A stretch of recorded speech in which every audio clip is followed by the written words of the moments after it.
So this lecture is going to be just coding. We're going to be finishing up where we left off, and we're going to be building all the CRUD actions for the Breaking Bad app. We're going to be focusing on the characters model. If we get to it, we might build some messages in a couple of different ways, but that'll be optional. Eventually, for your project, you'll probably be expected to have a user model and then one other model, and you store things under each user. So for that, that'll be a lot of next week's work, in that we're going to be dealing with authorization and how that works, and we're going to introduce you to a cookie for the first time. But for now, we're just going to build out this stuff. I might show you some other ways to do relationship stuff. Might add some validations depending on how we do, where we are on time, and how much I feel like getting sidetracked. But today is just building stuff out. Cool. So I'm gonna start sharing my screen. Great. Cool. We've got the CSS was fixed. If you missed it in the chat, we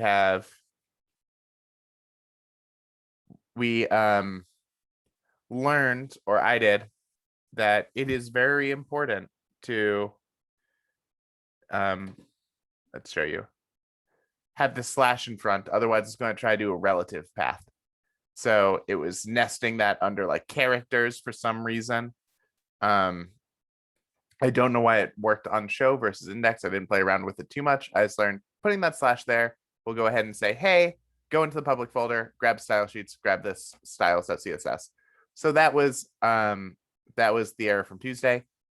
But in terms of what we have right now, we currently have a little nav bar with see all characters. We can click into a character, right? In this case, we've got Walter White, right? We can see information about Walter White, his birthday, his occupations, and sorry about the spoilers, a couple of messages. Nobody's reached out to me to tell me stop spoiling Breaking Bad for them. But if someone really is concerned, I'm probably going to shift away from this app next time, debating it. So if you were waiting to watch my lectures until now, because you were worried about spoiling Breaking Bad, next lecture is the one to join in on, probably.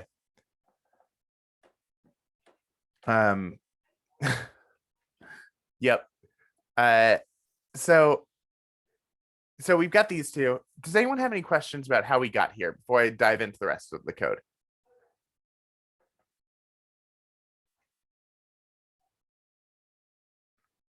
Did you use a CSS framework for this, or you just built this out yourself? I built this out. So this is all, you can see my entire CSS over here in the public /styles. There's a couple of interesting things here. I use Flexbox. So if you're interested in how Flex works, basically I have this wrapper around messages, also around cards, that goes ahead and says, hey, display this as a Flexbox. Wrap all the content. So if once it reaches the edge of the page, drop the next item to the next thing, and then put spacing between each in even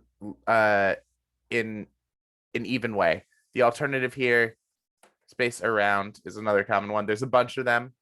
Space around you'll see this edge goes away.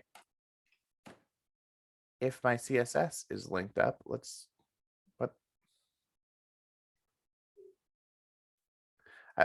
I'm mad at this.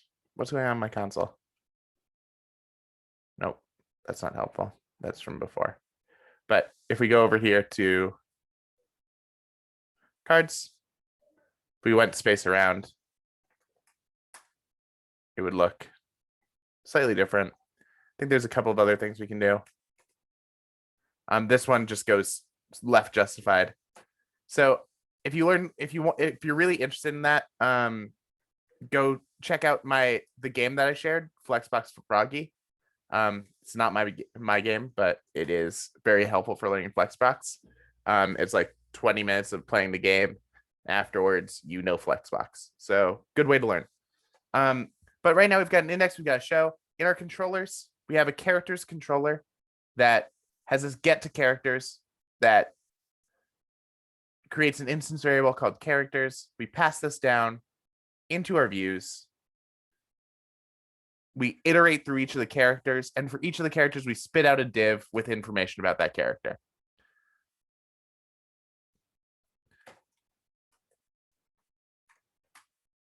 And this will go ahead and just spit these all out for you. So if you don't know this pattern, get used to it. For the next two phases, this is going to be how we render any index, basically, and a lot of other things too. It says, hey, let's iterate through a list of active record objects, and for each of them, spit out a DOM element. So this, like, each with the ice cream cones, spitting out some image, some information with the squiddies about each character, and we do that for each one. This is going to be how we do pretty much everything that involves multiple items or multiple options. So the image right here, character image, is actually coming from our database. Character has an image column. So, and that's going to be where this link comes in. So if we take a look at our console, rake console, sorry. We go character dot last. We've got Eduardo Salamanca. We can call dot image because that's in our database. And then here we have a link to this guy right here. Cool. Does that make sense? So the object itself has that image. Yeah, my database stores links to images. And so we're just spitting that out right here. So what this is saying is, in the case of Ricardo Salamanca, turn this into this. Gotcha? Great.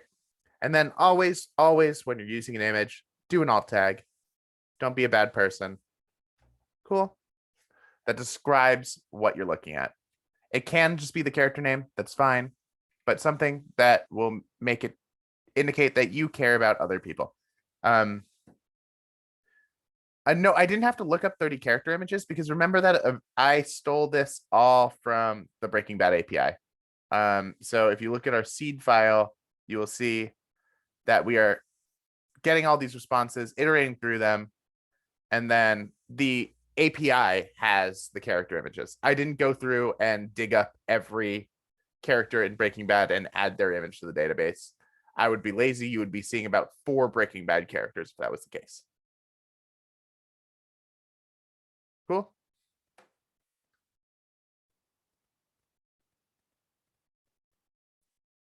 Try to figure out what to do with like your faces because they're showing up in all the lectures.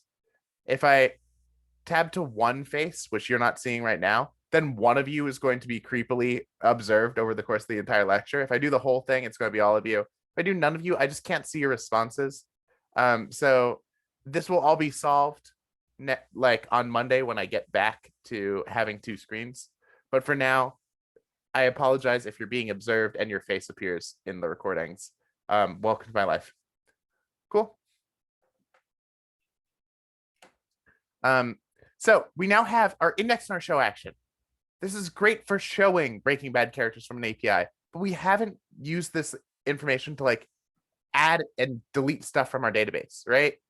Arguably, there's no real reason to have a server here. We could just download all of this, spit it all out as static images once, and then host this all on the internet. If we're like building a database, right? If we have a bunch of information, like we should be allowing users to modify it. We have a server here. So right now we have this index and we have the show. So I said that this wasn't going to be the purpose of our app, but it will be a fun way to learn. We're going to build a feature that will allow us to add a new Breaking Bad character. This is the point where you can add all the crossover episodes you want. I feel like this is a feature we need. So we're going to go ahead and we are going to start by doing something we're very familiar with, right? We need to create a new action right here. And I'm going to right here make an error happen.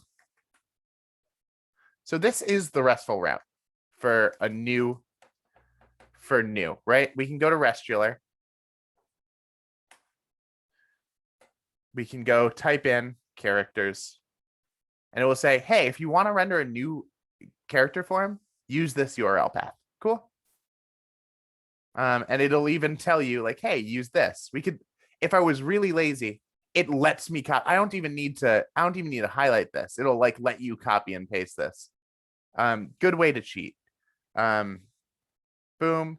Nope, that's not it. Wow, they lied to me about that actually being copied to my clipboard. Cool. But let's go ahead and actually do this. ERB characters / new. And then let's start creating a character / new. And I'm doing this in a way that's going to yield an error, which we'll see eventually. But you're going to run into it at some point, so I want to show you.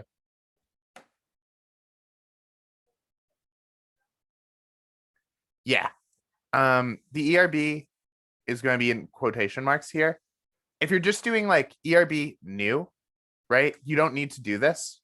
Like if you have a views file that is just one folder, right? If everything's in the root directory, we don't need to do this. But the moment we start nesting our views into folders, we need to do this. We need to say, hey, go into my characters folder and then grab the new.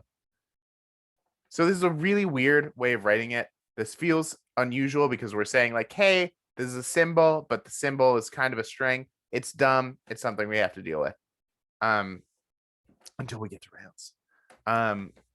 But for now, does anyone have a question about how we did this so far? If I went to this route now, localhost 9393 /character /new, what do you think I would see?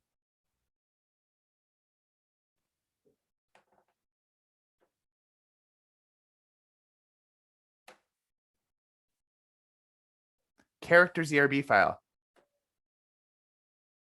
Which one? Yeah. I think everyone's being a little quiet because they know that this is a trick question. But I really want to show you this because this is an error you will get on your technical on your tech review, right? Your code review when you start building something out, and you're going to panic and be very confused. And I want to show you this now, and then I'm going to show you this again in Rails, probably like 2 or 3 times because this error doesn't go away.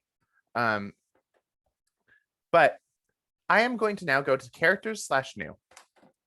I'm going to get this weird error.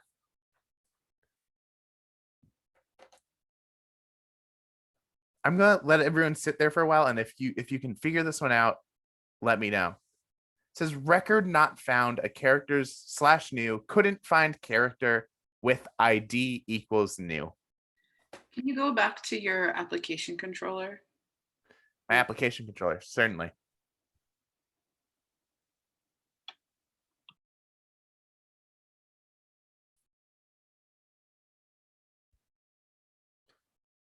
Do you mind if I hop to the characters controller and show everyone what we got there?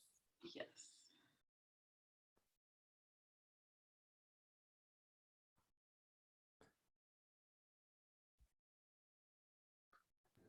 Is it because you have that ID one coming first, and so it's going to that first, and it's assuming that new is an ID? That's exactly right. When I type in characters /new, it's not smart enough to know that new isn't an ID. It's saying, hey, I couldn't find a character with ID equal new. In fact, it gives me this line of code. It says line 14 is where the error happens, which if you expand this is in my show route. So it's hitting my show route first. And it's going, okay, cool. So I'm going to find a character.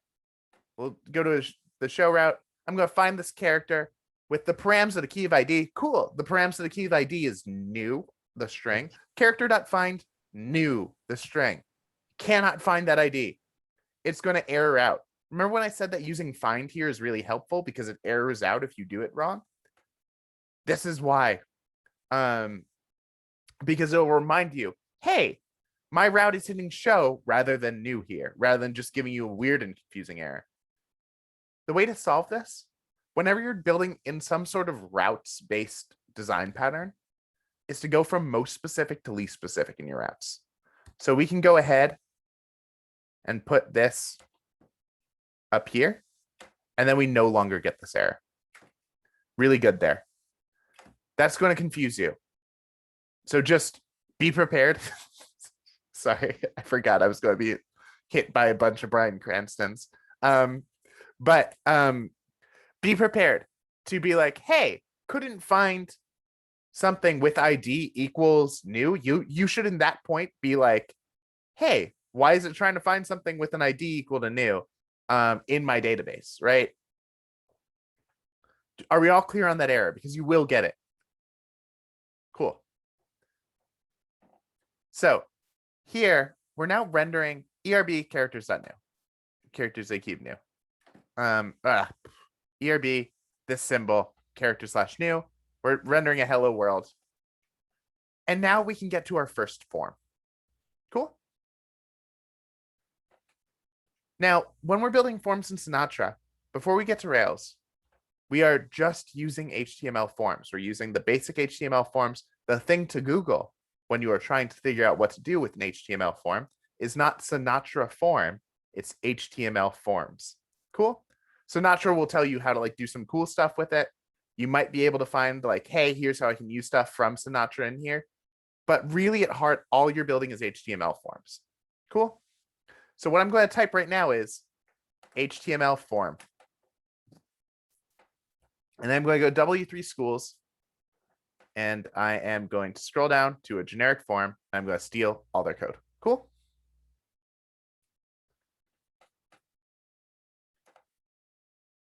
Let's see if we can actually get a little bit more specific.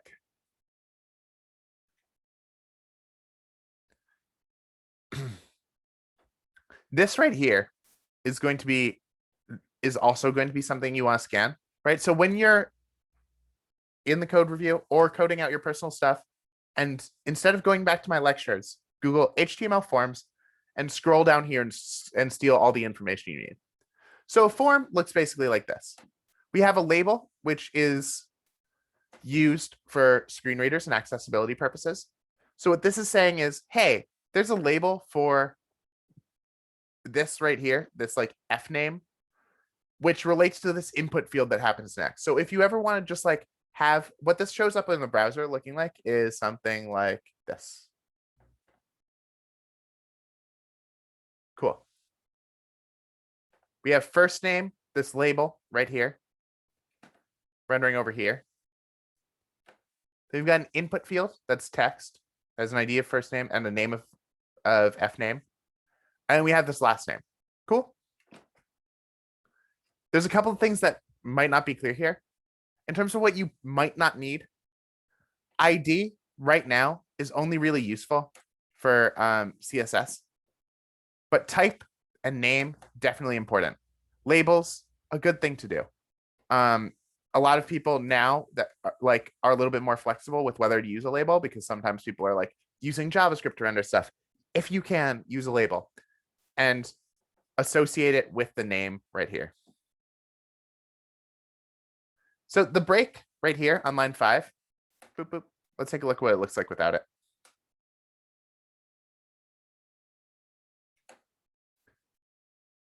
So that's why they're giving us breaks, because it's not going to default to move to the next line. Cool. And remember, this is all just copied and pasted from W3 schools, a thing which you're allowed to do in any situation. Cool. So we're close to what we want. There's a couple of things I want to call attention to, right? Forms, this is something to know, default to a post method. In fact, that's the only thing they can do, which is why you're going to be like, whoa, whoa, whoa, I need to be able to use a patch and a delete here too. I'll show you how to make that work. But for now, the way that you tell it which route to go to is right here. So I'm going to do this, right? And then what's my RESTful route for creating a new form or for creating a new character? Where am I posting to? I'll give you the hint that it's a post.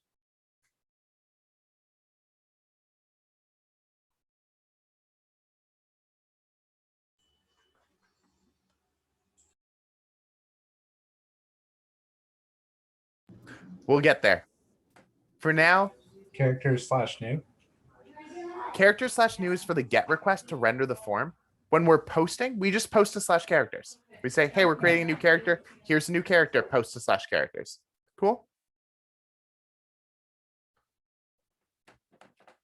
So here we will go ahead and say form action characters. Let's see what this does. We're missing one more thing, actually. They didn't give us a submit button. You can go ahead and say input type submit. And we'll talk a little bit more about types in a second. Create a new character.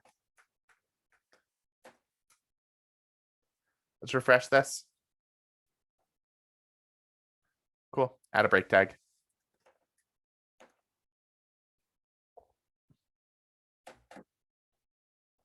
Now we've got a little form. This isn't the form that we're eventually going to end up using. We're going to have a lot more different things, and we're not first and last name are going to be together. But right now we can go ahead and we can now create our create action in the controller, or start making it. In that, I'm just going to go ahead and say, oh, gross, bad. There we go. In our create action, we can go ahead and say post to /characters. Do end, and then I'm going to put a binding.pry here. Sound good? Did I lose anyone in writing that line of code? Thumbs up, thumbs sideways, thumbs down. Cool. We're saying, hey, if we get a post request to this route rather than a get request, do this thing instead. Remember that our route is made up of an HTTP verb and a URL path. Great. So here we are, and I'm going to create Dirk Cheesy, our new character. And ideally, we will hit, it did a get request on me? Weird. All right. Forms maybe do not default to post. Okay. Method equals post. There we go. Yeah, that makes sense considering that's how I've written it out for 3 years, that it would be necessary. Cool. So method post right here. Quick question, like I'm just gonna make sure, like, because it's been going on all these labs, like order doesn't really matter for these like IDs and names and types and all that stuff, right? No. All of these are just key value pairs. Just like a hash, the order in a key value pair and the key value pairs don't matter. Yeah, you can do them in any order you want. Cool. So let's try this again with me not improvising a rule. Dirk Cheesy. Cool. And now we are there. So method post and the action /characters. This right here is the restful way to do it. Cool. Now I've created this form and then I've hit this binding.pry. What does anyone expect for me to see in my params? Because that's where information is going to be. I should have like used that as a question too. Be like, hey, where is this data going to be? And then someone could have been like params, and I would have given you a high five. You should know information that's sent over with a request is usually going to be in params. Cool. What do we expect to see in it?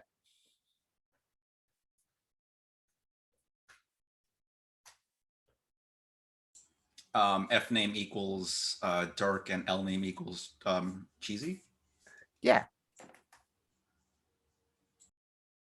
So the way that this works is any input field, the name becomes the key in the params. And the value is whatever you type in. Cool.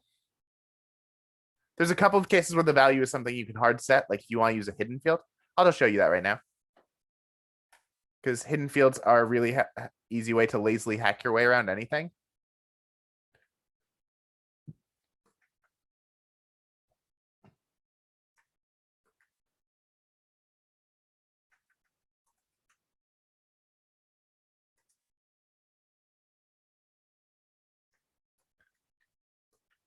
Cool. It's actually not that secret in that anyone can view your hidden field. So heads up there if you decide to use that for anything else. If we like take a look over here now, we will see our form has a first name, a last name, a first name input field, a last name input field, then a hidden field that has a name of wow, so secret, and a value of psst, this is secret. Cool. Dirk, cheesy. Great. And now if we hit our params again, we also have a wow, so secret right here. This becomes a really slick way to insert an association. If I wanted to be like, hey, by the way, the character ID on this message is this. This is a quick and easy, dirty way to do it. It also means anyone can change it. So if you're doing that to take in a user ID, you're doing it wrong because it means I can hack you, which we'll get to eventually. So just know that hidden fields, not very secret. Anyone can change them, but good way to send over a key value pair if it doesn't matter if people change them. Sorry, Yeah. you don't see that in sessions though, right? You don't. So with sessions, we'll talk about how that avoids this hidden field. In sessions, basically, we'd be using a cookie, which we'd encrypt, right? And we'll get to that. And then that, if they change it, it just breaks it doesn't work for them. And then we can use our controller to figure out who the user is, right? So that's going to be how we find out who the user is. But if you ever want to be like, if we want to make a nested form, which we might do at the end of this lecture for a message that like sends over the character ID with it, you can totally do that with a hidden field. I'll show you. I'll probably just show you that at some point, either this week or next week. But here we go. There's also a couple of other things that are useful. We can write values here.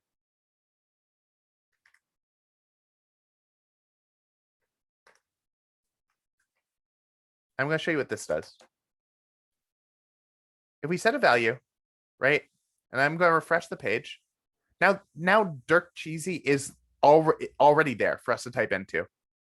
If we say swag cheesy, right, and we refresh the page,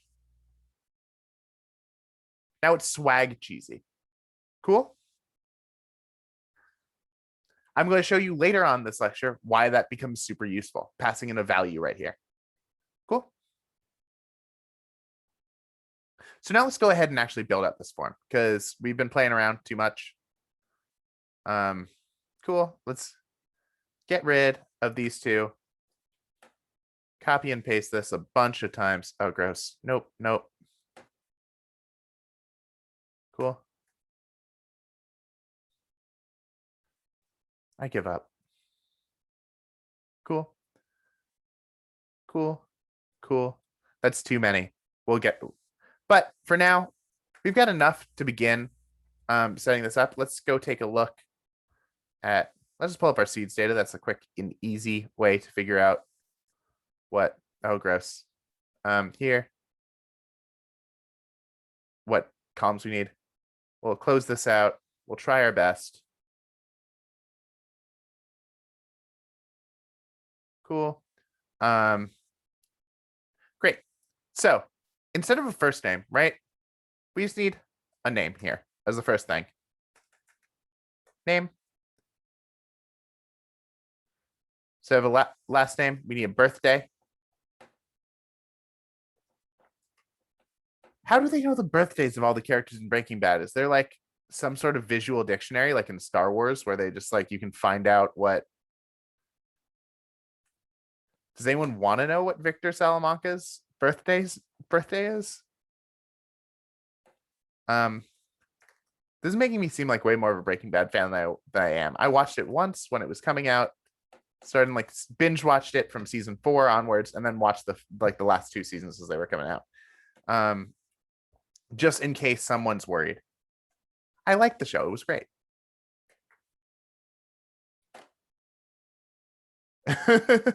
Yeah. We are definitely, I also think we should add some horoscopes too. And we should also acknowledge that Walter White is a classic INTJ. But for now, we can go ahead and just stick with the API.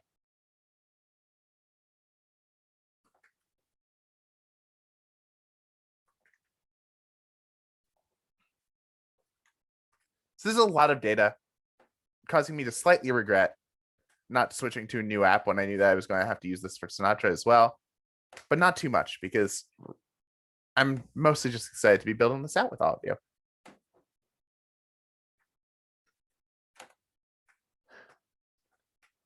Okay. Does anyone have any questions about what I just did before I move on?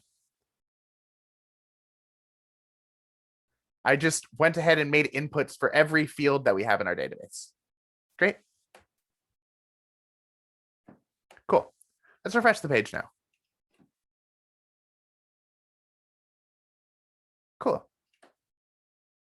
Do I have any defaults here? Hell yeah. I was hoping that I had this. Cool. Let's add Keanu Reeves from whoops. Let's not open that. Utah from Point Break, because I just think we need some more. No, what? Point Break. There's an artist called Johnny Utah. There's another reboot of Point Break. This was a terrible idea. I should have done anything else. I'm just sticking with Cat's images from now on. Cool. There we go. We've got Keanu Reeves. That was way too much effort. Great. Cool. We all love Keanu Reeves here. Cool. Surfer FBI agent. Cool. Wow, I did this before. So, and then I have a lot of information from past Cats app. I should really figure out how to like clear this, but there we go. Cool. Birthday. We're just imagining his birthday, probably like 1972. And then I'm just gonna give him my birthday. Great. So we can create this character, right? And we're going to still hit this binding.pry. Yep. We know that he's been alive since at least the 1800s. That doesn't mean he's a vampire. Does he get bitten in the 1992 Dracula? Somebody look that up instead of learning. Cool.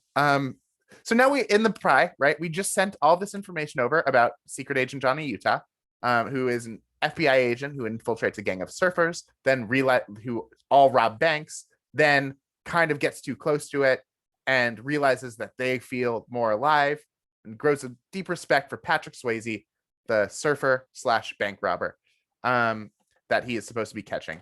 So now we have all of that information here. And this is a useful hash, right? Because if you remember how I created a character before, yeah, I just use key value pairs, but Active Records will also take this within a hash. So all I need to create a character from this params, right? Character.create, and then just pass in all these params. Boom time. Now Johnny Utah is a character in Breaking Bad. Cool. We can test. So I'm just going to we just tested this out in the console or in the binding.pry and it worked, right? We created this character. We can test out that it works elsewhere. And I think it's in this jacket. Just feel free to dig into it. Cool. So we've got this new character that we've created. We can test this out. First, let's copy this information so it doesn't get lost. I'm going to go ahead over here. I'm going to close these bad boys because 2 screens does not work on a laptop while I'm teaching and while your face is all over everything. Which is not a fault of your faces. That's the fault of my setup. But let's go ahead and say @character equals character.create. We don't need to make this an instance variable at this point. What do we want to do after we create a character, right? Because this isn't going to render a web page when we create a character, ideally. We don't have your character's been created. I think the thing that makes sense is once you create a character, we can either go to that character's show page or go back to the index page. Which one do we want to do?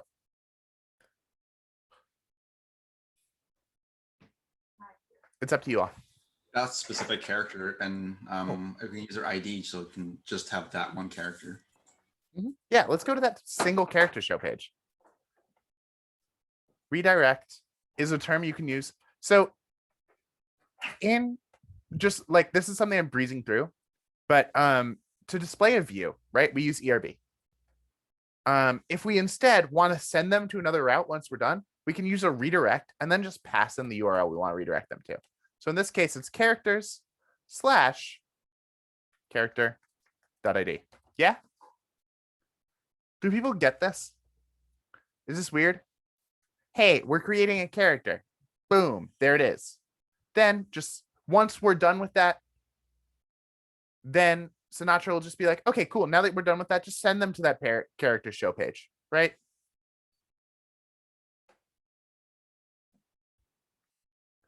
Yeah, I think redirect to is a Rails method. Am I making that up? It works on this too, and it's also in Sinatra. Huh. Interesting. I'll find out because I just was assuming that redirect to was a Rails helper and redirect was what I wrote when I was in Sinatra. So I don't know the difference is the short answer. Let's go ahead and use this. Cool. So I'm going to exit this pry. And first off, we can test that our code worked. If we refresh our page here, we get at the way bottom, Johnny Utah. Cool. So let's actually, before we do this, let's actually make this a useful method because currently this is a secret feature. Like you have to go over here to get it, right? But now that we have this, we can just go back to, everyone knows that Command Shift E will just open up the file explorer for you in VS Code. We can just go over to our layout now. And remember, we have our nav bar here. Add a little dash to show like a little difference here. But then we can just go over here. /new. Add a character. Cool. You can refresh. We have CL characters, right? We also have add a character. Got a little clever CSS here. Only links are white, other things are green. So we can go ahead, bloop. And that's the sort of immersive experience that we're delivering here in the world of 2002 era CSS. So here we can add a new character. Now we can test this out for real. I think we should stick with the Keanu Reeves themes. We should stick with the Johnny theme. Johnny Mnemonic. Another great Keanu Reeves character. Think born in like 2001 or something. Cool. He's not very good at it. Except, wait, hold up. Early Keanu Reeves, a lot. Bill and Ted's Excellent Adventure, great smile. He's stopped, I think. Let's go ahead, Johnny Mnemonic. There we go. Yes. Let's do this. This is more appropriate to what we're doing here. We're hacking. Cool.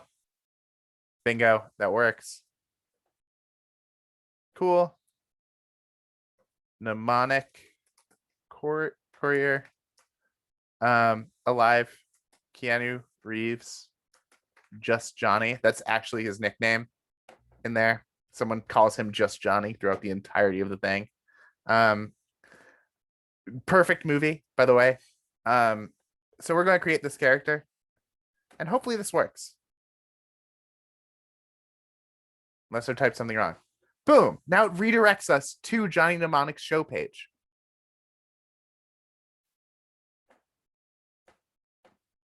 We did a lot here, right? There's like we created a form. We did a redirect. Let's go through exactly what we did and then we'll ask questions. First off, we have this link here in our layouts. This will show up on every page unless we tell it not to. We have our new page right here, which creates a new form with an action saying, hey, go to /characters. And a method saying this is going to be a post request. Versus a get request, which it'll try to do into our URL parameters. So if we do a get request, this is what happens. Boop. Hi. Cool. Now you will see that it actually goes to /characters as our action says, and then passes all of our params in as query string parameters in the browser. That's just a cool little feature. You probably won't need it now. Eventually, it's good to know that it works. If you ever want to create a search request, right? That's going to be a form. Like if you want to like have a search bar, that's going to be a form that's going to then manifest as a get request, probably to your index page with a couple of different parameters. We'll probably build that next week. If I do like some sort of project build. But by doing a post request, we then hit this characters controller right here. We do character equals character.create params, redirect to this character's ID. Note, this isn't going to be the final way you do this. Just as a heads up, a good app will do some sort of validation to make sure that the data we're getting isn't crap. And then also, if the data we get is crap, send them back, be like, hey, fix this data. And we'll get to that a little bit next week, probably. Cool. And then that'll be something we're also going to have a whole lecture on in, maybe 2 lectures on, no, 1 lecture on in Rails. It's going to work the exact same way. Cool. So we're going to redirect here. Yes, create is doing new and then save. So we create this, we redirect to that character's ID. Characters slash that show page. What was the most confusing part of this?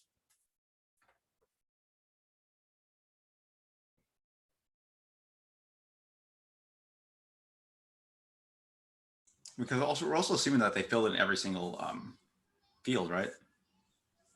We're not. If they don't fill in every single field, our database currently doesn't care at all. Bloop. This is gonna suck. Probably gonna break some stuff. So if we do CL characters, right? We're actually fine right now. We're just gonna have this dumb thing right here. The moment you try to do something more hard than like when you try to like call methods on it, be like, hey, just get the first name from this, right? If I went ahead and did like over here, character dot name dot split along space dot first, right? Or keep 0, which if you see in my console, right? If I try this out, character dot first dot name dot split is going to turn that. And then if I wanted to just get the first name, I would do this. Right? This is just a common thing you might want to do. You might want to not give their full name every time. You might want to be like, hey, check out Walt, right? The moment we do something like this and we haven't done validations, what do you think is going to happen if I've got a character name that's nil? Or an empty string. Tragic spilled over whiskey glass.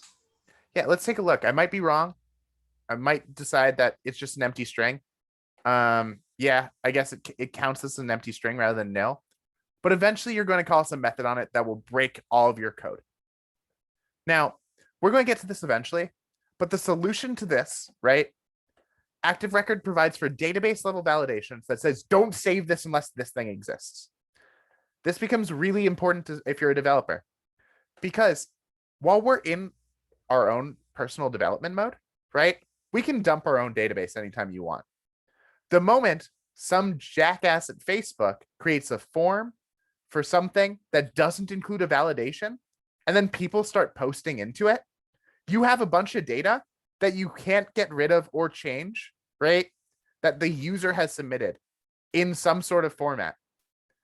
And then from then on, for the rest of your time, the rest of Facebook's time as a company, assuming that they don't dump all their user data, they will have to make an exception in their code for your mistake. That's why validations become important. So that you don't have to be like, if there is no name, do this in every piece of code for the rest of time. That's millions of dollars mistakes. Database level validation is super important. We're going to get into them a lot in Rails. But I just want to like give you a sense of the gravity of the situation. Like not including validations to be like, this is what my data wants to be, is often a millions of dollars mistake that happens all the time. So heads up there, development is fun. Hopefully you're given billions of dollars to waste. WeWork owned us at one point. I was a WeWork employee. So here we go. We can go back to this, back to the way it was. And cool. How are we doing on time? Cool, we're halfway through. So I'm going to delete that awful character that doesn't have anything in it. Because I don't want to be surprised by an error later. And I know I will be. You will forget. And there we go. It's gone. Cool.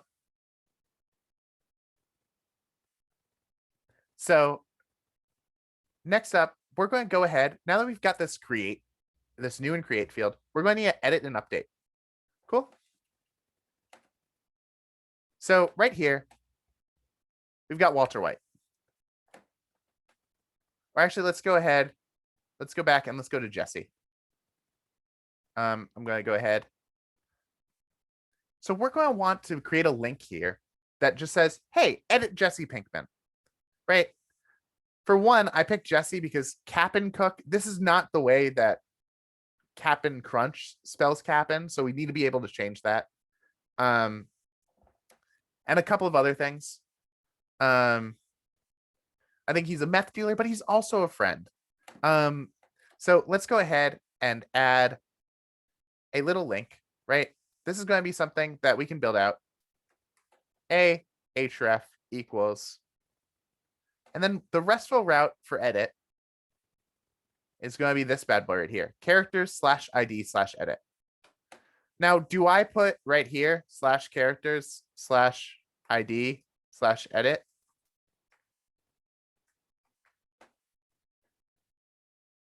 Why would I not do this? Because it doesn't know what your ID is. Yeah. /ID is a placeholder for when we're building out our routes. When we're actually going to it, we want to actually include the ID.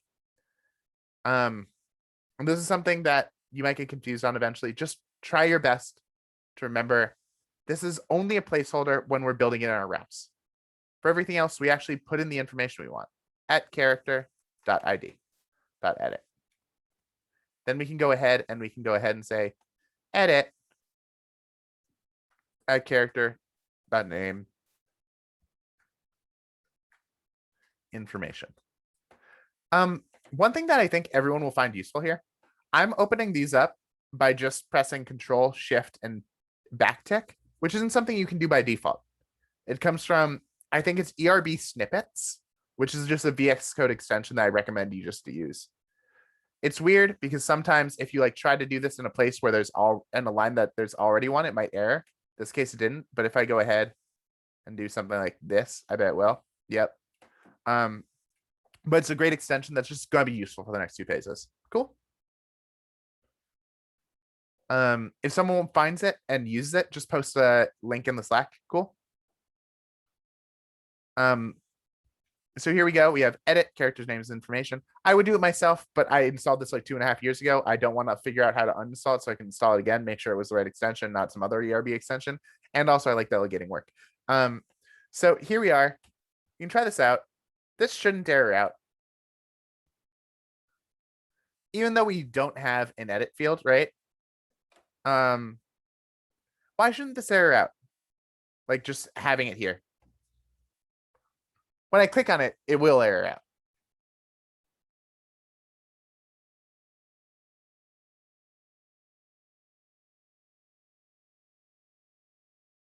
Is everyone just like, it just won't, like, why would it error out like this? And you can link to broken things on the internet at any time? Because the answer is you can link to anything like broken links on the internet at any time.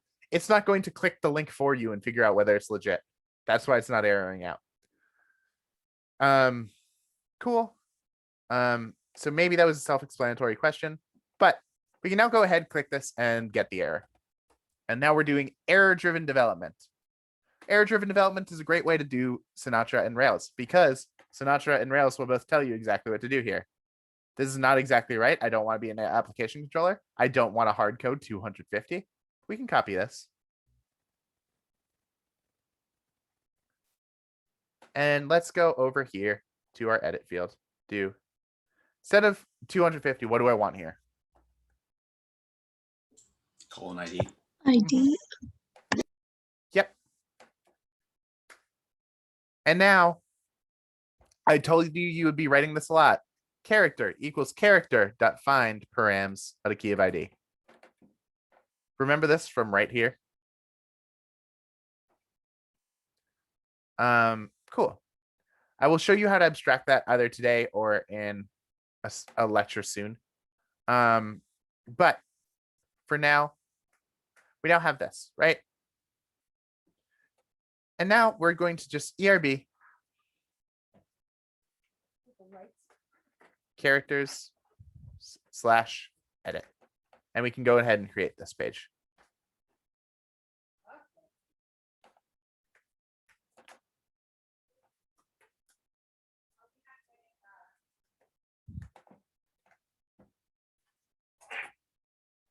Cool. Now if we go over here, boom time. We're at hello edit. Cool. If we want to go ahead and say instead, edit. I think we're still on Jesse Pinkman. Character dot name. We can.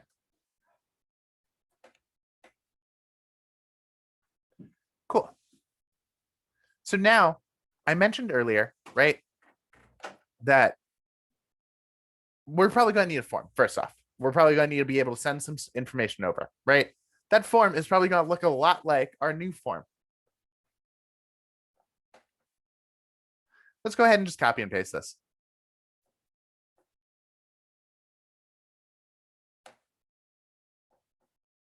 Cool. I pointed out that every input also has can have a default value, right? That becomes really important here. Let's go ahead and do some. This is going to be annoyingly complicated. I'm just going to get rid of IDs because we don't really need them. Let's go ahead and say, first off, value equals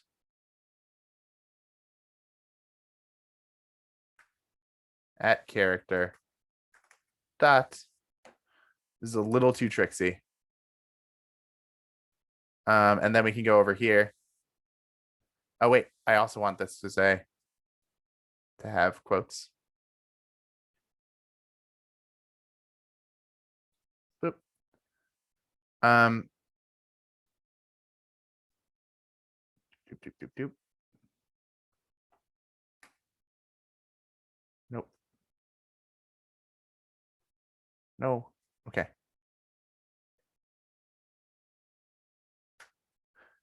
Cool.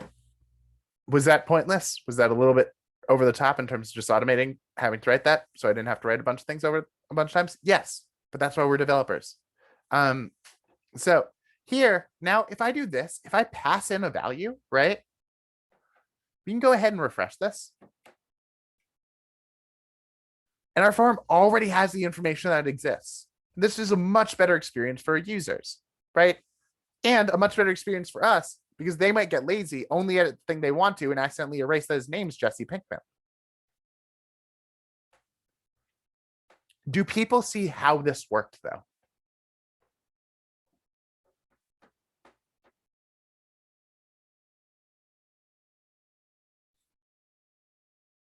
Cool.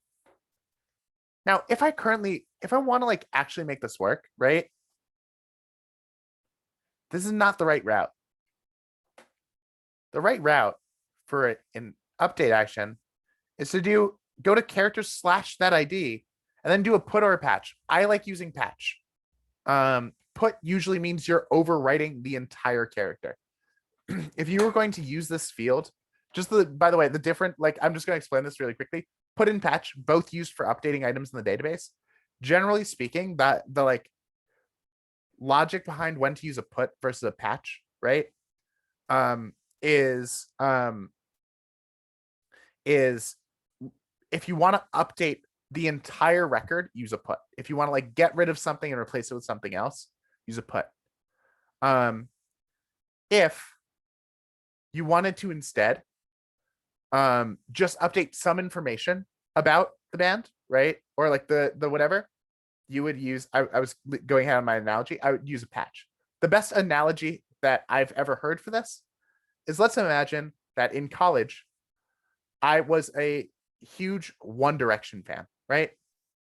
And I had a One Direction poster on my wall. But then Harry Styles is One Direction, went solo, right? Please don't judge me if I'm wrong on this. I'm trying my best here to stay relevant. Harry Styles goes solo.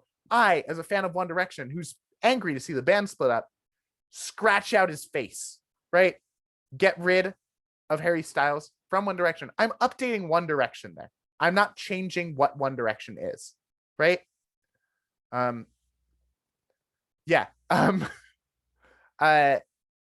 That, right, would be a patch. I'm updating One Direction.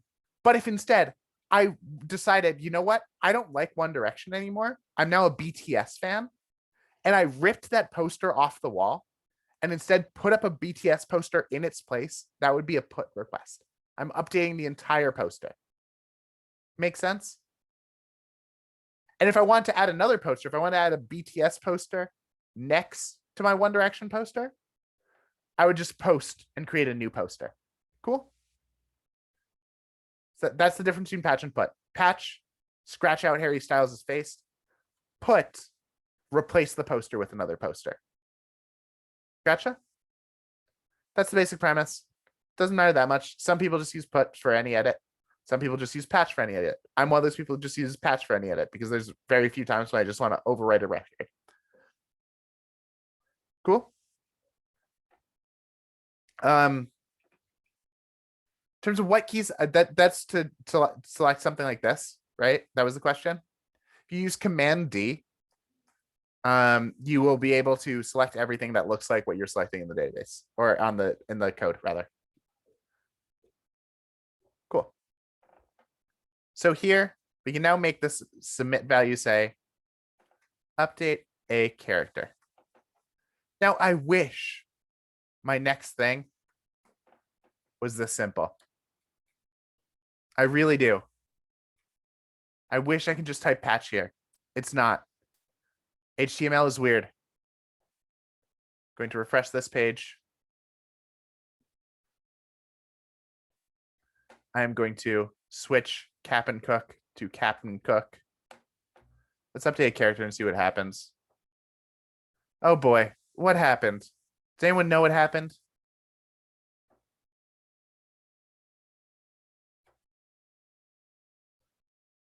So first off, I need to also do this, right? This might actually give away a little bit more. Slash at character.id. This is going to be our full, like what we would ideally want to be able to write here.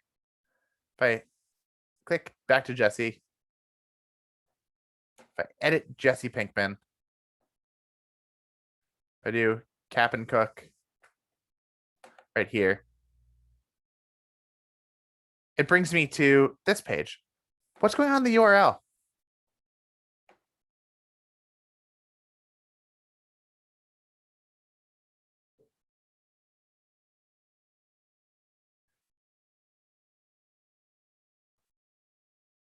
Did it update in the URL and not in the actual character card? Or? Yeah, which indicates that it's tried to send a GET request over. It defaulted to GET. It went, I don't know what method patch means. And then it just went back to defaulting to GET. So here's how we do it. First off, this doesn't work. Method patch, it just ignored this altogether and went with a GET request because that was its default. So there's going to be some complicated things. First off, I just want to take a step back and say, I love Harry Styles. I love his reinvention. I love his friendship with Lizzo. I think Watermelon Sugar has the potential to be the song of the summer. If nothing else better comes along, but I'm just desperate for any song of the summer because we missed it last year. And though that's going to be Montero. I'm going to walk this one back. But cool. We're going to switch back to method post. In the same way that I'm walking back that Watermelon Sugar could be the song of the summer, we're walking back this method and we're going to say it's method post. Sorry. Cool.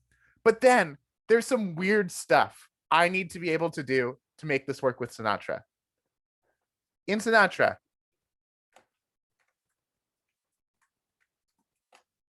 you can send a tool. You can use a tool to set a different type of request. So I'm going to, first off, oh, please say that this is actually. Oh, interesting. Cool. I usually do this a different way. This will work. This is probably what the labs do too. Let's take a look at what learn.co says. Will it allow me to open up learn.co, or will it say that I'm not logged in for some reason? Method override. Ooh, rack. All right. Cool. So one way to do this, and I guess the way that Flatiron recommends it, so the way that I'm going to show you rather than the way that I was going to show you, is you can go ahead and say in your config.ru, use this rack method override. Let's kill our server because it's probably not going to update. Shotgun doesn't update that. This still works, right? And now I want to actually like patch in Sinatra just so I know I can show you that you don't have to use like learn.co to figure out how to do this. Right here. This is the other way to do it. You just like write in your controller set method override to true. But then we can use this little input field, this hidden field, to go ahead and say, hey, I know I'm saying that this is a post, but psst, Sinatra, this is a patch. This is what I'm doing. I'm saying, hey, there's a hidden type of input that has a value of patch and a name of underscore method. What underscore usually means is like developers don't mess with this. Like this is a specific thing that we do for a specific reason. Don't mess with it. Don't use this for anything else. But what this is saying is, hey, we're also going to send over in our params something that's secretly called method with an underscore and a value of patch. What this looks like in our methods is something like this. First off, let's go ahead and actually write our little route.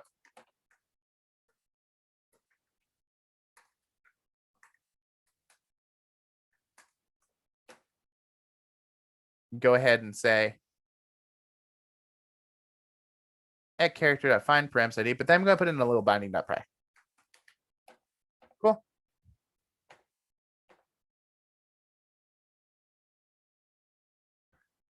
This is where it gets a little bit weird. This is where Sinatra isn't very nice to you. I'm sorry. Rails will be better. Sinatra really wasn't nice to anybody after John F. Kennedy kind of cut him out of his life because of mob associations. His life really went downhill after that. And after he got in trouble for supposedly being a communist because he was Italian, with the House of Un-American Activities Committee. There's a great podcast about this. I'm going to stop. Cool. So let's go ahead and try this out now. Let's hit update. Cool. This is spinning, which means that my pry is usually working, right? I don't have anything database like that's like complicated enough in my database to make a load happen this long. So if you have the spinning bar and you're like, why isn't this working? Check to make sure you haven't added a pry. Cool. So here I am going to call params. And now you'll see I have a bunch of my params, including cap and cook, which is right? And we also have this method patch, which is annoying because it means now I can't just, first off, I have at character, right? Because this line of code happened first. So it knows we're trying to update Jesse Pinkman. But I can't just go ahead and do this because it will say unknown attribute underscore method. Cool. Do we see why this breaks? Why I can't just call at character.update params? Because while I send over this hidden field that says this is a patch request, now our params have that. And our params don't want to have that. Usually, when you're dealing with stuff in the like, there's times definitely a lot of times, especially when I'm coding in JavaScript, I don't use nested forms or nested forms over almost at all, but this is something I'm going to show you right now. Nested params. There is some magic that we can do. Sinatra makes a lot of assumptions with our params for us. One of those things, if I do a little exit right here, if I go back to my edit form, I can go ahead and instead of just doing name equals name, for all of these, whoops. For all of these, I'm actually going to say this.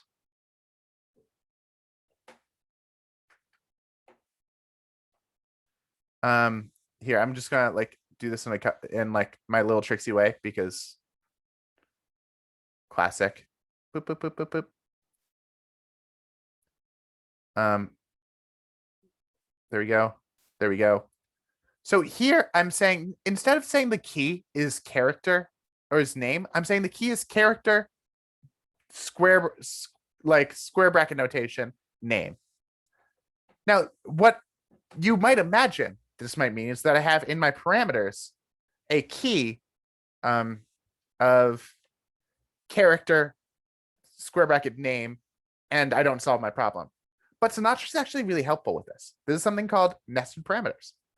Sinatra will go ahead and use this. So if I go back to if I try this again now, if I refresh the page, cool. And I hit edit, right? And we go back over here to Cap and Cook. I'm going to show you in our params, and then we can understand this a little bit better, what this looks like. Params now, this doesn't look great right now. I can call params.keys to see which keys it has. It actually has just 3 parameters, right?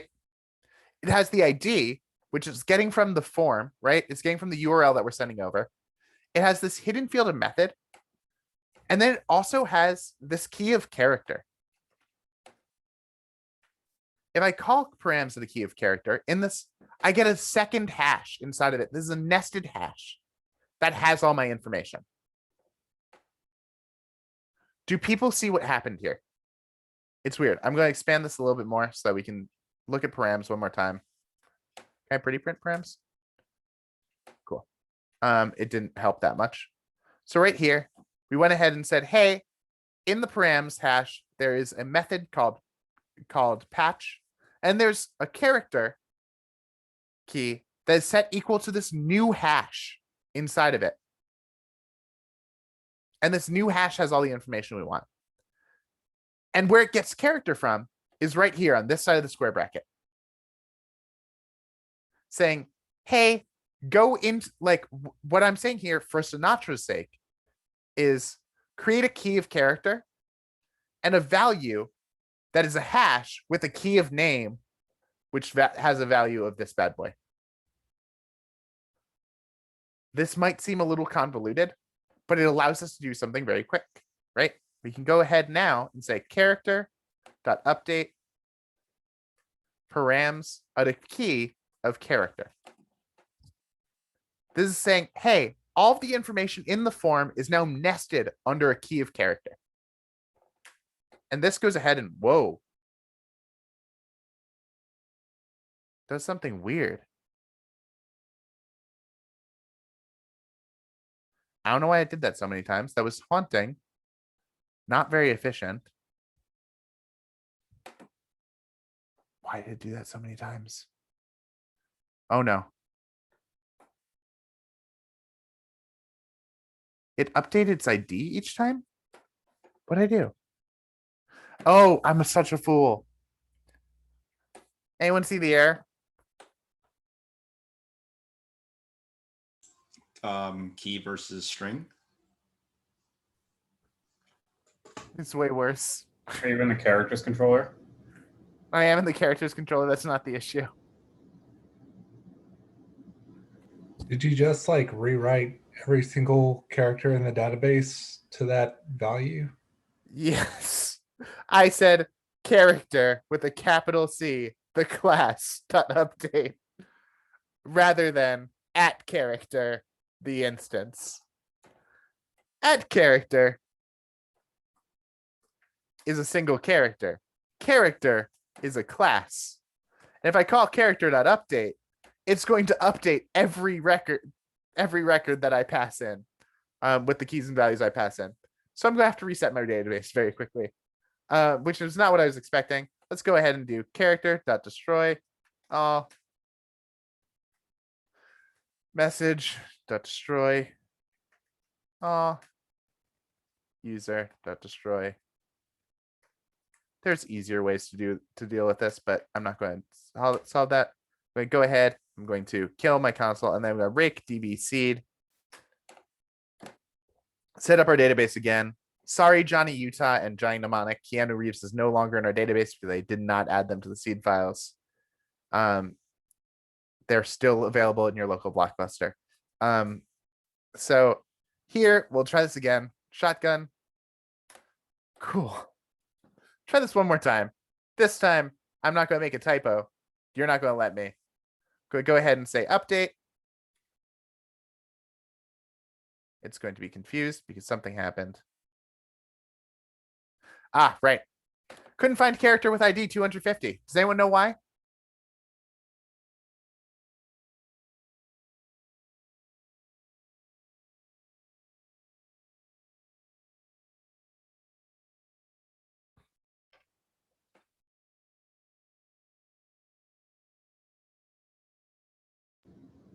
Because you destroyed all the characters. Yeah, because we do have characters in our database, but it's not going to rewrite them at the same IDs that they were before. When we destroyed them all, it's just going to go on to the next record, right? We don't want to accidentally end up in a situation where, like, if I go to like characters 250 and I've deleted Jesse Pinkman and they've added somebody else there, I don't want it to go to another page. If you imagine like if Facebook did this, if like Facebook like had Facebook/ID, it's like 12, and then that person deleted their account, then they were just like, oh, well, we can reuse 12.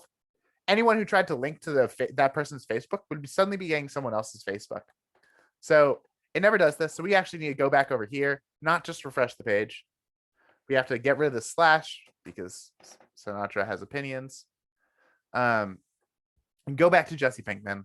There's a new Jesse Pinkman with an ID of 315 rather than 250. Cool. Edit this Jesse's information. Go ahead, send this over one more time. Make sure we don't make the same mistake twice, because as long as we learn from it, it's not a mistake. Cool. So now we can call at character, which is the character that we're getting from where?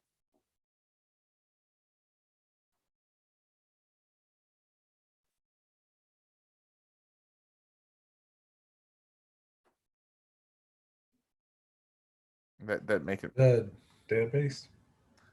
Yeah, we're getting it from the database, but we're also using our ID from the URL to access it, right? We're saying at character equals character.find params of a key of ID.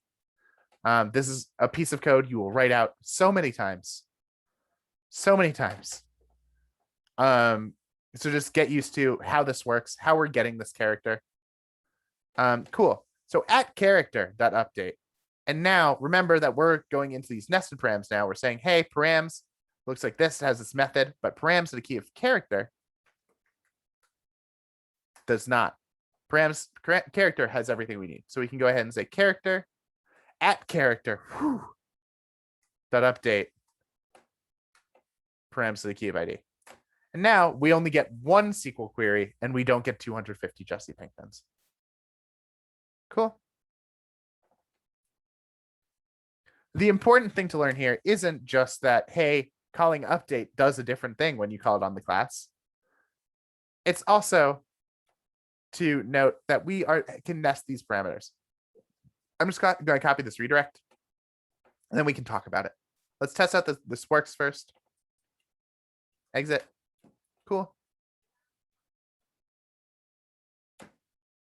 We can just resend that information. Whoop, did I break it?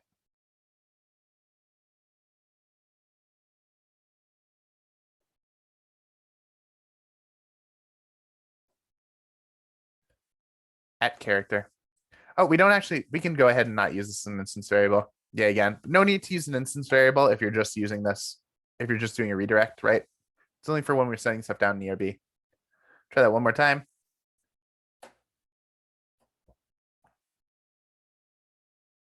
And there we go. Now we've got Cap'n Cook spelled the Captain Crunch way. Can edit this one more time. Captain Cook.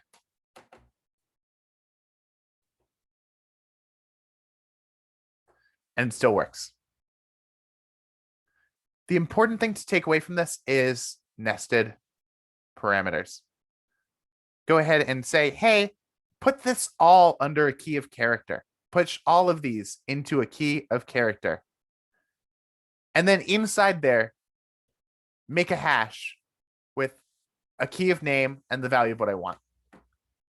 This is a much cleaner and neater way to send over parameters. It allows you to do things that aren't just sending over information in your form. So it's a really useful tool basically all the time. Something I often don't do when I'm JavaScripting my forms, and then I wish I did. So just note that this is a really good way to do this. If you want to do this for all of them, you should be able to. If you want to go ahead and say, hey, this should all be nested, we can go ahead and do that too, right? Nothing stops you from nesting all of your parameters. It's a kind thing to do to yourself.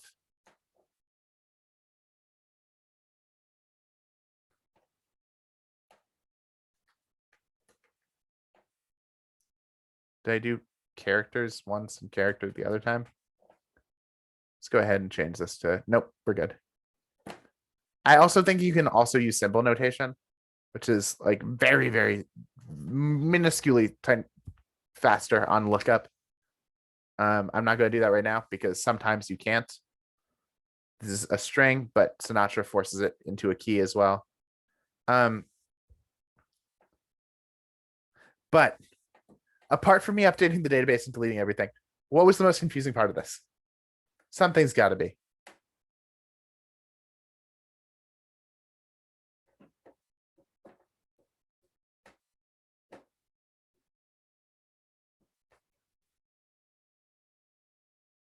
We all good? Thumbs up, thumbs sideways, thumbs down. We're actually good here?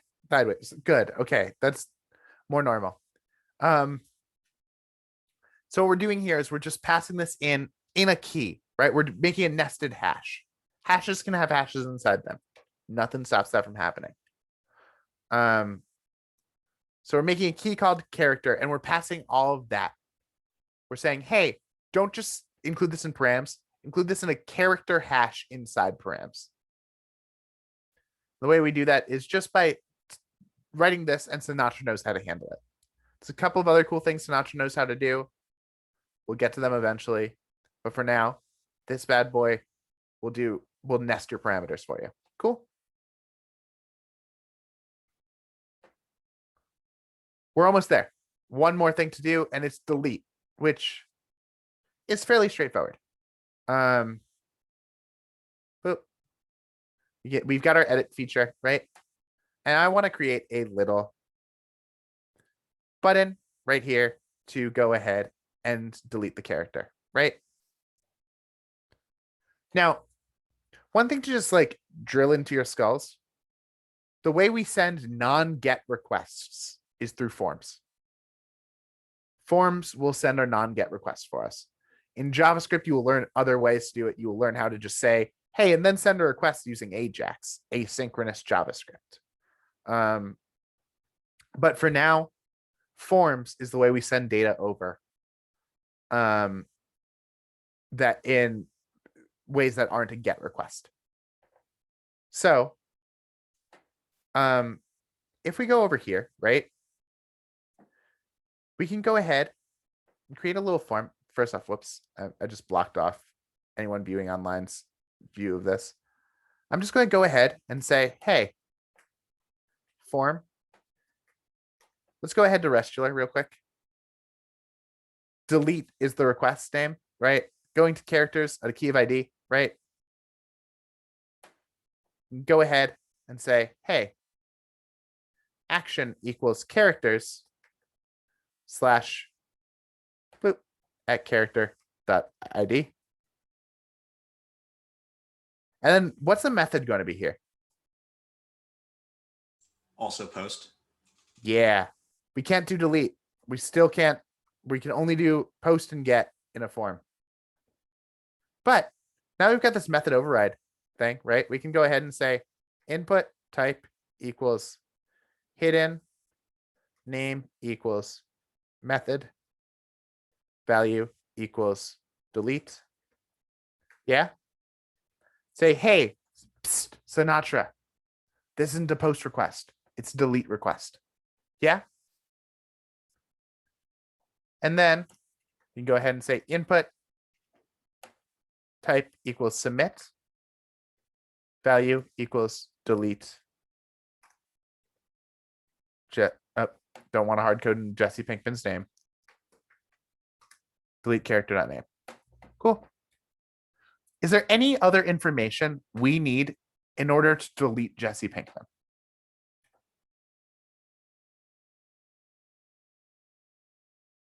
Or whichever character we want.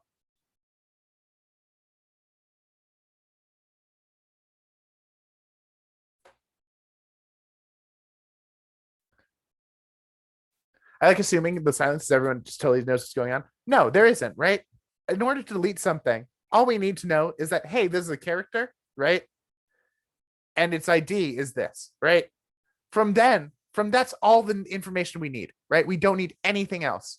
So all this is going to look like is a submit button. We can refresh our page right now. Boop. For some reason, my form, it's using, I have CSS for all my forms. So this is giving me a whole form, right? Ordinarily, it wouldn't look like this.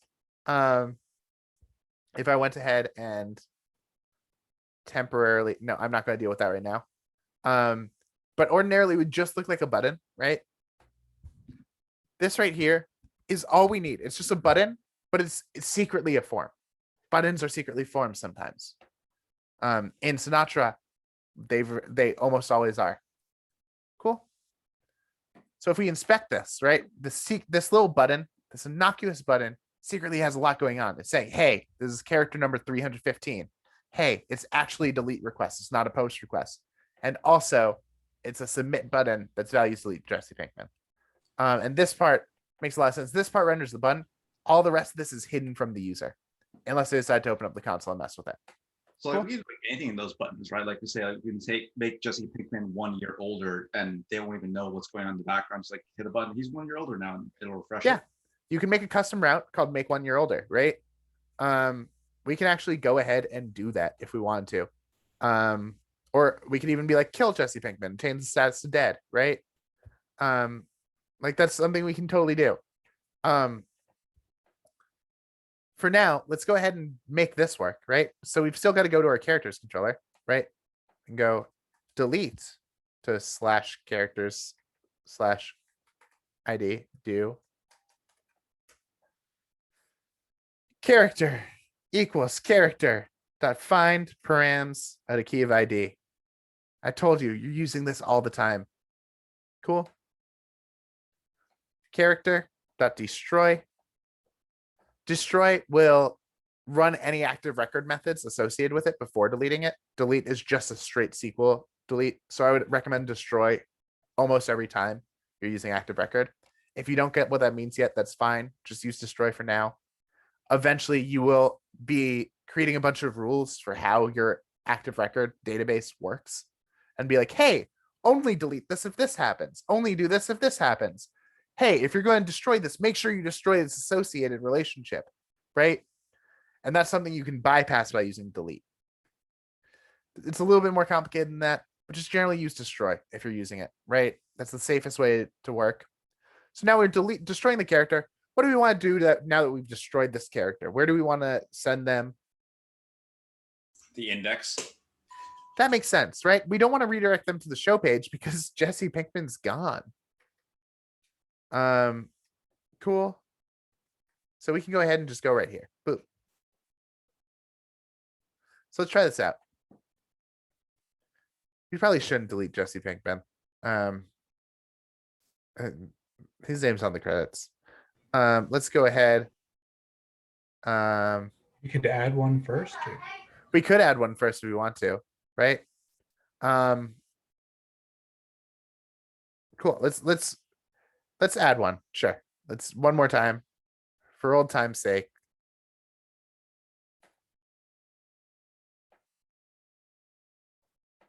Birthday.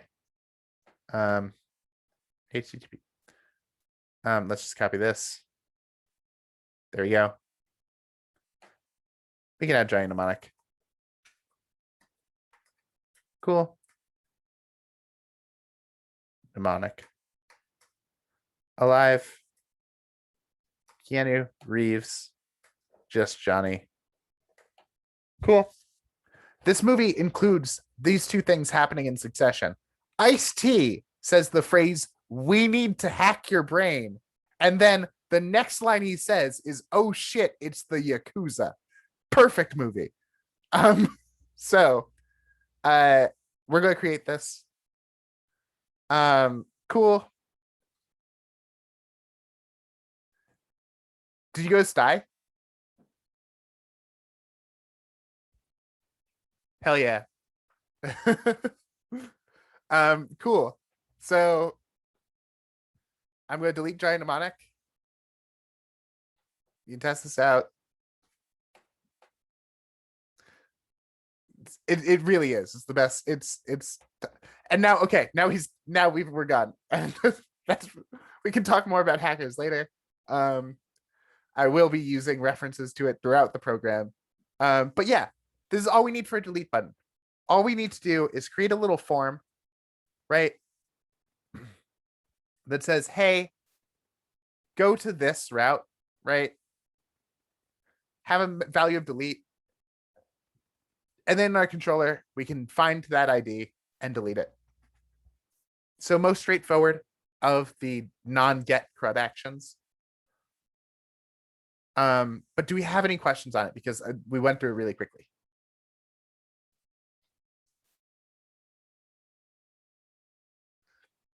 I actually do code to that soundtrack. It gets better every time I open it up.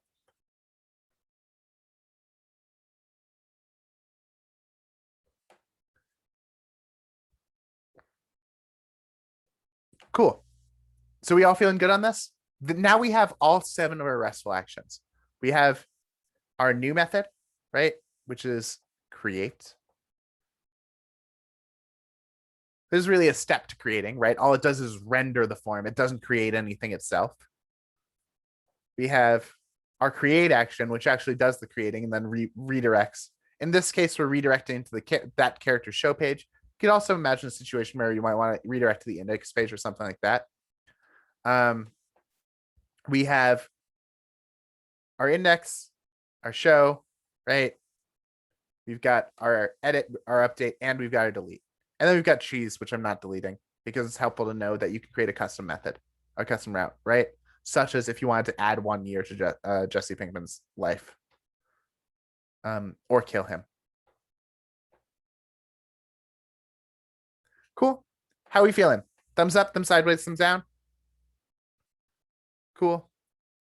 Gonna get some time to practice this. We got another week to just like talk about Sinatra, and then remember, actually, Sinatra. I think we've got 2 weeks for projects, and then you get a break week. So we're coming up on you guys getting a vacation, which is exciting. Or deciding you want to burn that extra week on your project, like a try hard, which would be fair. But try to take some time off. We're getting there, right? And then we're like, this sort of stuff isn't going to change much when we get into Rails. A lot of these patterns stay the same. Cool. At one point, I'm also going to, because all the other instructors do it, and I feel like I would be making it harder for you if I don't give you the cheat codes. I'm going to be introducing you to the Corneal gem, which will assemble a lot of raw Sinatra for you.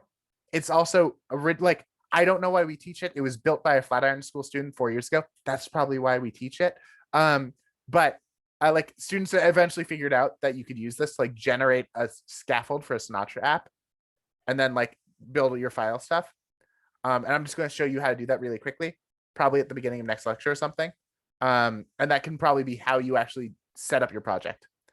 Cornel, totally allowed. Some weirdo instructors will actually start by using Cornel.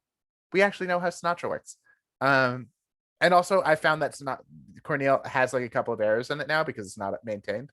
But that's what we'll talk about. Then we'll also talk about authorization and a couple of other things. A little bit about relationships. Though when we're going to really be talking about how to build this out with a join table when we get to Rails. That's going to be really when we talk about relationships. That might be something that I pull into a pod, do during our project week, show you how it's done. It's something you can do. All we're doing is sending over parameters and figuring out clever ways to do it. But it's something we can do. Oh, last thing I do want to show. We unfortunately, when I created my forms, I had a bunch of strings, right?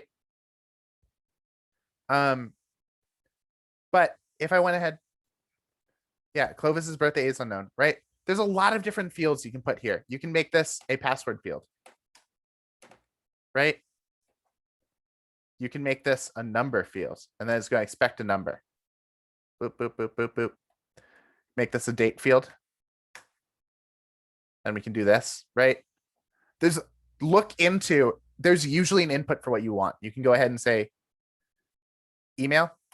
This does not stop them from hacking your code, right? Because I'm currently changing my inputs in the console.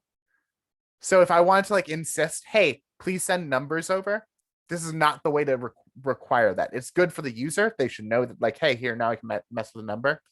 But I can always switch that to string and then say whatever I want. And then break your database. But do feel free to play around with that. That's something that I didn't show you and I feel bad about. Cool. All right, I'm going to let you go. Thank you for letting me keep you a little bit late.